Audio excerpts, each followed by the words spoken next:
Okay, bigyan natin ng reaksyon itong viral video ni Attorney Ruy Nagwanson. Ito po ay nangyari doon sa isang mall sa Makati, no? Base po sa pahayag nitong si Attorney Gwanson, siya daw po ay pinapaalis o pinapalabas ng isang dayuhang Chinese sa mall. At siya daw po ay sinabihan na hindi dapat siya nasa mall.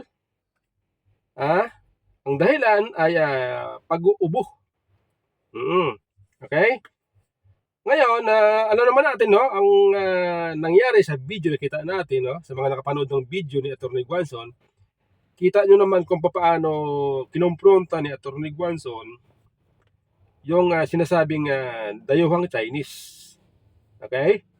So ngayon, ito pong si Senador Robin Padilla ay nagbigay po ng kanyang opinion, komento, pananaw doon po sa nangyari sa pagkompronta ni Attorney Gwanson, Ruy Gwanson, sa dayuhang Chinese. Okay? Sabi po ni Robin Padilla, okay, ipinagtanggol nga ni Attorney Gwanson ang karapatan ng bawat Pilipino. Okay? So ibig sabihin, ang pananaw ni Robin Padilla doon sa naging aksyon ay paalala sa dayuhang Chinese na huwag niyang gawin sa mga Pilipino. Yun po ang kanyang pananaw. Okay?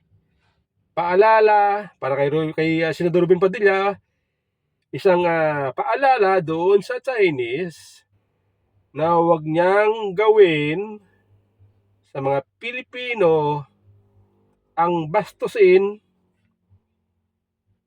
ang Pilipino sa sarili niyang lugar. Okay? So yan po ang kanyang pananaw. O ito pa, dagdag niya, dagdag pa ni Senador Robin Padilla, walang sinuman dayuhan ang maaaring magpalabas sa kahit sinumang Pilipino sa kahit saang lugar sa sarili niyang bansa, may ubo man o wala.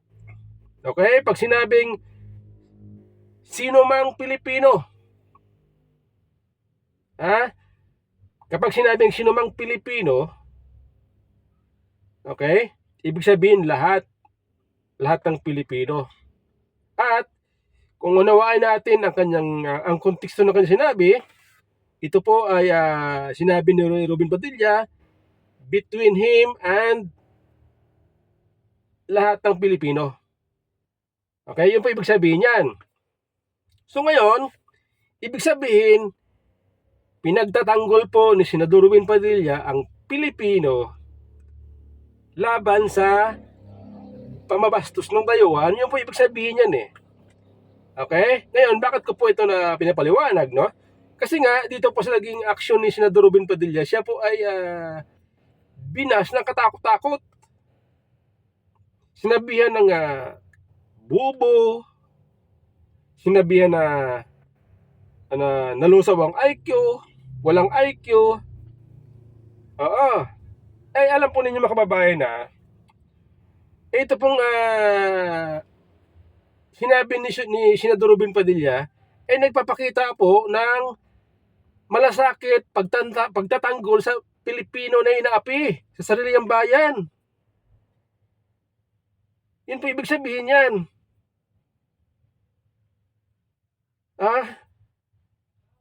Itong sinabi ni Senador Robin Padilla pagpapakita ng isang pusong bayani. Okay. Kaya ako po ay nagtataka kung bakit ang pananaw ng ibang Pilipino sa ginawa ni Senador Robin Padilla ay kabubuhan. Dahil lang ba ay hindi nyo ka alyado sa politika? Para sa inyo, kabubuhan ng kanyang ginawa. My God. So, ibig sabihin, ang pagtatanggol ng Pilipino sa kapwa Pilipino na inaapi, kabubuhan yun.